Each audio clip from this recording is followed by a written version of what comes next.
soit même là, sur YouTube, sur Facebook, en train de vous dire que Cabral Libi, c'est la seule solution. C'est lui qui peut arranger ce pays. C'est lui qui peut faire ceci et cela. Mais moi, mes amis, même les mairies que vous avez eues avec le PCRN, ça n'a pas marché.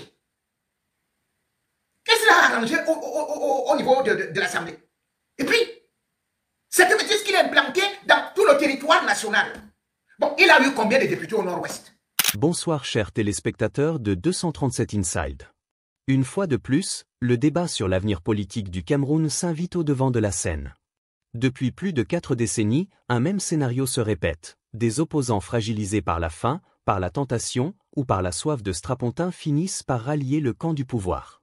De l'époque de Mamadou Mouté à celle de Bello Bouba, en passant par Kodok et Issa Chiroma, beaucoup ont signé des contrats gagnant-perdant avec le régime de Yaoundé. Résultat, une opposition laminée, un RDPC renforcé jusqu'à aujourd'hui. Mais attention, en 2025, quelque chose semble bouger, notamment dans le Grand Nord, longtemps considéré comme un bastion imprenable du parti au pouvoir. Des défections, des révoltes silencieuses, et un appel de plus en plus pressant à l'union sacrée de l'opposition. Écoutons ensemble cette analyse qui retrace l'histoire des trahisons et annonce peut-être un nouveau virage dans la présidentielle à venir. Issa Chiroma a été ministre, vous le savez. Oui, il a été à côté de Biya, mais comme j'ai toujours dit, même Macron a été aux côtés d'Hollande. Et on a toujours vu, souvent à côté, que la révolution peut venir de l'intérieur, y compris d'ailleurs les coups d'État. Il faudrait donc que les autres opposants prennent conscience qu'ils, non seulement, il faut savoir rendre hommage à ceux qui ont travaillé pour ce pays, qui travaillent pour ce pays, et même reconnaître ses erreurs. Mais ce qui est extraordinaire, c'est que ceux qui sont dans l'opposition, qui n'ont pas fait leur preuve, peut-être qui n'ont même jamais travaillé dans le gouvernement ou dans un gouvernement, qu'ils soient plutôt convaincus que sans eux, il n'y a rien. Ils trouvent que, parce qu'ils sont sortis d'une certaine virginité, et ils revendiquent une certaine virginité, ils sont donc aimés ou seront aimés. Résultat, on les voit maintenant dans des marchés. Parce qu'ils ne parviennent pas à démontrer justement leur force de frappe dans des socles granitiques. Là, ils ne sont pas attendus sur des marchés, ils ne savaient même pas qui... Allez, ils engagent ça dans des marchés. Mais les marchés là, c'est pour aller acheter les électeurs. Durant 17 ans, vous n'êtes pas parti dans les marchés. Et maintenant, vous dites que le seul marché que le peuple demande, c'est d'aller négocier avec les autres. Les autres opposants. Voilà donc celui qu'on appelle Joshua aussi, qui peut-être aura même 1%. De toutes les façons, c'est même le RDPC qui va faire qu'on va ajouter sur le 001 là, on va enlever les 0,1 de devant, on va lui donner 1%. Donc il aura peut-être 1%, 1,5%. Donc il n'est pas aussi important que ça. Donc FDF ne pèse plus grand chose. Mais le FDF veut aller seul. Oh, Joshua aussi gueule. Il gonfle. Il harangue des foules. Et les gens le suivent. Et je vois les jeunes aller perdre l'avenir derrière quelqu'un comme ça. Quand vous dites que vous voulez soutenir des jeunes, il faut qu'ils vous vendent au moins quelque chose de potable. Un rêve qui peut être atteint. Et non tout simplement des illusions.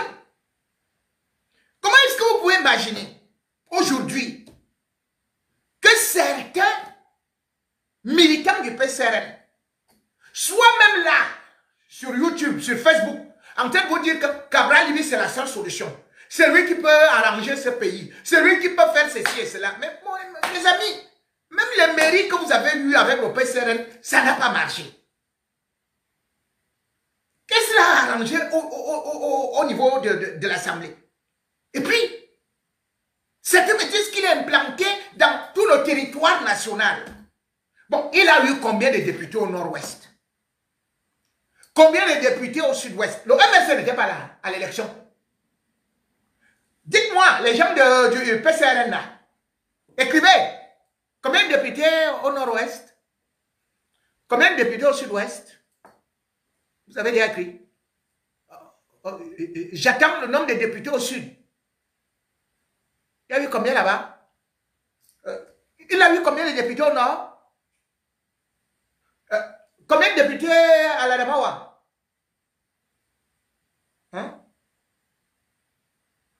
Il a eu celui qui a raflé l'extrême nord. Hein?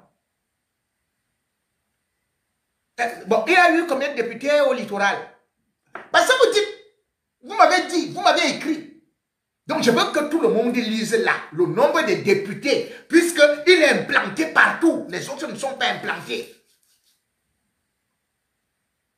D'ailleurs, son premier meeting, il a lancé là à Kribi. Il y a combien de députés PCRN à Kribi?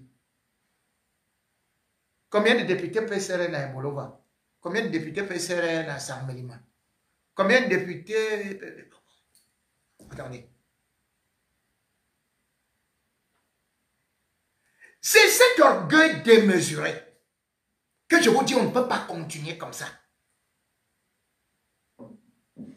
Moi, je ne suis pas là pour vendre le rêve. Je ne suis pas là pour dire que, oh, vous savez, je suis celui-là ayant fait des choses pour des jeunes. Oui, moi, c'est des preuves. C'est-à-dire que même en tant que directeur de cabaret, vous allez voir des gens comme les Tanousoué, ils vont vous dire que c'est Jipo Remingono qui nous a lancé, les Richard Amougoué qu'on sort. Ils vont vous dire que c'était moi. À la radio, beaucoup de journalistes là qui sont des patrons des médias, qui sont des animatrices, des animateurs, je les prenais étant jeune. Ils n'avaient même pas fait encore radio ou quoi que ce soit. Aujourd'hui, ils sont des grands. Oui. Mais ce n'est pas pour cela qu'ils disaient qu'ils doivent devenir directement déjà des présidents, sans expérience. C'est avec le temps qu'ils sont devenus ce qu'ils sont aujourd'hui. Ils n'ont pas commencé directement devant moi là. Beaucoup même, parfois je les virais d'abord. Je dis que non, non, non, toi là, tu repars dans une émission de jeunes là, Scientoscope ou Futuroscope. Et après, je demande que tu montes en grade. Mais vous êtes là, vous dites que non, c'est elle, vraiment, parce que le bon, il est ceci. Non, non, non, non, laissez-nous ça. Laissez-nous ça. Aujourd'hui, vous revenez donc. Quand Maurice Kamto a été éliminé, j'ai vu sur des réseaux sociaux, avant même qu'il ne soit éliminé, vous avez engagé des duels contre les gens du MRC. Je ne dis pas qu'ils avaient aussi raison, hein, mais sauf qu'actuellement, c'est eux qui vous tiennent. Maurice Kamto, lui, il est éliminé. Mais maintenant, qui devrait faire le premier pas? C'est Cabral Libi qui devrait faire le pas pour aller vers Maurice Kamto, lui dire que le père, d'abord tu me dépasses partout, en âge, sur le plan intellectuel, même en argent, même avec les enfants, même dans la vie de famille. Tu me dépasses partout. Oh le père, je viens me mettre à genoux. Je sais que j'ai laissé les gens là faire ceci. Je sais que j'ai fait des déclarations. Je sais que j'ai hésité. Je sais que je t'ai évité. Voilà l'humilité. L'humilité précède la gloire. Mais non. Il attend là que Maurice Kamto dise que Maurice Kamto doit seulement dire que Cabral Libi, oye, ayop, ayop, ayop. Ouais. Et le pire, c'est que dans cette fourberie, on voit plutôt, et il envoie plutôt certains des cadres pour venir parler. Ah oui, vraiment, il y a eu ceci. Maintenant, oh, on est même famille, oh, même père, même mère, même cousin, même grand-mère. Même si vraiment l'affaire des Bamileke contre les Bassa, alors que les Bamileke et les Bassa, d'ailleurs, quand on parle de la lutte au Cameroun, ils étaient unis. Comment vous avez réussi? Hein? Cabral dit, comment tu as réussi à mettre le feu jusqu'à dire que tu préfères le RDPC? La grande question est donc claire. L'opposition saura-t-elle enfin dépasser ses divisions pour présenter un candidat unique et crédible? Voilà pour l'essentiel. Si vous avez aimé cette analyse, abonnez-vous à 237 Inside et restez connectés pour ne rien manquer de l'actualité camerounaise.